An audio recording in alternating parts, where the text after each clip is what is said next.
Okay, folks, looks like I had some technical difficulties. Facebook booted me off the live video, so I'm going to pick back up in just a minute here where I left off talking about the wind threat that Hurricane Ian poses to Florida. So I'm just going to give just a minute for people to find this new video and get back on the live stream here. Sorry about that. Don't know what happened. Was just talking away, and then next thing I knew, it was disconnected. So, okay, I will be back in 45 seconds, and I will pick right back up where I left off, talking about the wind threat, and then moving on to rain and tornado threats for Florida, and then answering your questions.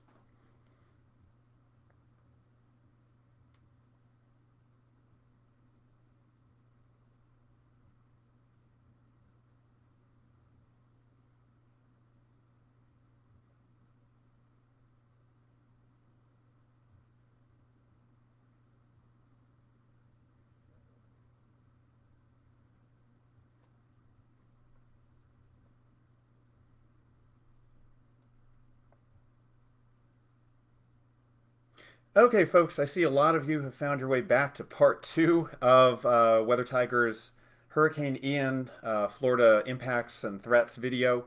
I got booted off for technical difficulties a moment ago, but I'm back and I'm going to jump right back into talking about the wind threat that's posed by Hurricane Ian and how that differs from that of Hurricane Charley in 2004. So, Hurricane Charley in 2004 made landfall here in Punta Gorda, Port Charlotte, and then ripped this path north-northeast across east central Florida. And it moved incredibly quickly. It moved at 20 to 25 miles per hour. So, landfall here was right around the 5 o'clock hour in Port Charlotte, and it came through Orlando. My house, it was about 9:45 p.m. So, it made that whole trek in about 5 hours. And because it did that, and because it was intensifying into landfall, Charlie brought hurricane force winds to the Orlando area, including wind gusts of over 110 miles per hour at the Orlando airport. Uh, in this case, this is a different situation with Hurricane Ian. This is the European forecast model. It shows a landfall sometime tomorrow afternoon with Ian, a very well organized major hurricane at landfall. But then it very slowly moves Ian inland. It slows down. Its forward speed drops to maybe 5 miles an hour here. And it's not until a full 24 hours later that Ian is pulling through the Orlando metro area and depriving a hurricane of its warm waters, of its oceanic sources of energy for 24 hours is going to greatly destroy the inner core structure of the storm. So it's not going to have that tight core of hurricane force winds that Charlie brought inland. It will have widespread wind impacts on the state of Florida, but those impacts will mostly be tropical storm force wind gusts once you get away from that kind of core region of southwest Florida and west central Florida that sees Ian move over it in the first, say, 6 to 10 hours after landfall. Then I want to move on and talk next about the extreme heavy rainfall threat because that's kind of an underestimated threat from tropical cyclones in general, and it shouldn't be because it's a very deadly threat. About a third of net casualties from hurricanes and tropical storms are caused by freshwater flooding, flash flooding. So this is the rainfall expectation over the state of Florida for the next 5 days from the National Hurricane Center. These areas in orange and yellow are likely to get anywhere from, say, 4 up to 10 inches of rainfall. And this swath of reds and purples, that's the area extending from Jacksonville south to Orlando down to the Tampa Bay region. It's likely to receive 10 to 20 inches of rainfall. And that's going to cause some extreme flash flooding, runoff, river flooding, uh, emergencies, especially in lower lying areas, areas that are known to flood during heavy rain events. As you go further west into the Panhandle, you will probably be seeing that those rainfall totals drop off pretty quickly. There is some potential to get some outer bands of Ian into the Panhandle, into the Big Bend region late Thursday into Friday, but the rain should be bandy and not all that heavy.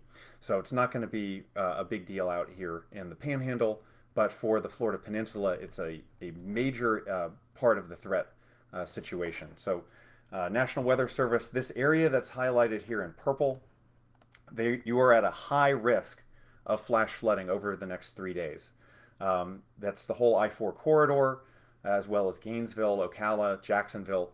High risk of excessive rainfall outlooks are pretty rare, actually. They only happen a couple times a year, and most of the flash flooding damage that occurs happens in these regions where the National Weather Service has termed it high risk of flash flooding. So it's a major potential impact of the storm, and we've already seen across southern Florida in the past 3 days, just with the outer bands, these areas that are in purple and blue, anywhere from 3 to 5 to even up to 8 or 9 inches of rainfall.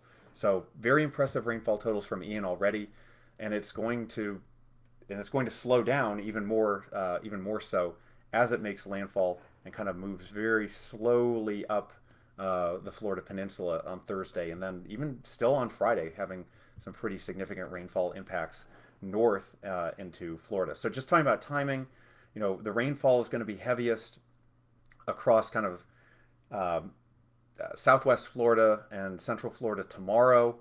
This is landfall tomorrow evening. Thursday, we'll see heavy rainfall continuing over west central Florida, east central Florida, and northeast Florida. On Thursday, that's continuing to be the case. On Friday, we're still seeing some heavy rainfall in North Florida, and getting maybe some bands into the Big Bend and the Eastern Panhandle too, as this thing wheedles its way up the coast. So we're talking about a 48 to 72 hour event here, especially for heavy rainfall.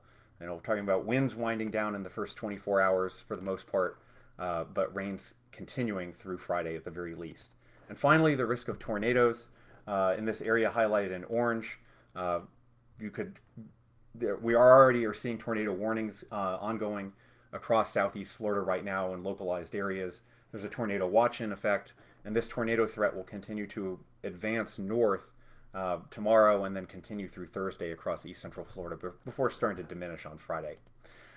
So just as a quick peek here, when you're talking about the tornado risk in tropical cyclones, it's generally in bands north and east of the center. Any of these little cells like here and here, there's turning aloft of the winds with height in the atmosphere, and that can very easily spin up quick tornadoes with little warning. So you're going to want to have a way of getting emergency weather information with you through the duration of Ian, not only for the flood risks and the wind risks, but also the tornado risks as well.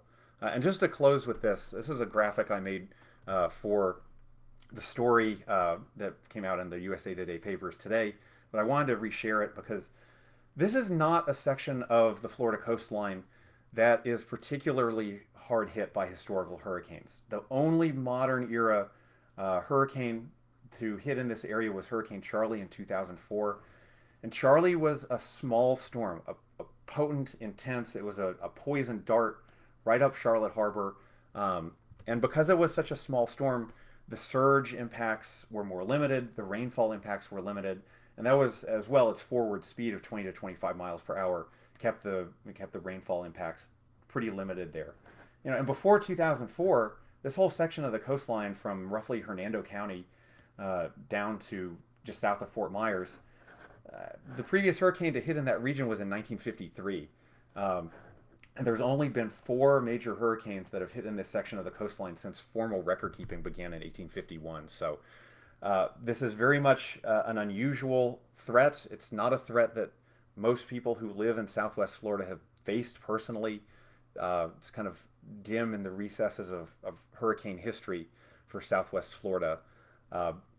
So take this seriously. This is not something that you've experienced previously, especially if you're in a low-lying area that's prone to either storm surge flooding along the coast or freshwater or river flooding inland. You need to evacuate to a safer area now to preserve your life and property. So with that, I will look for some questions to answer if there are any.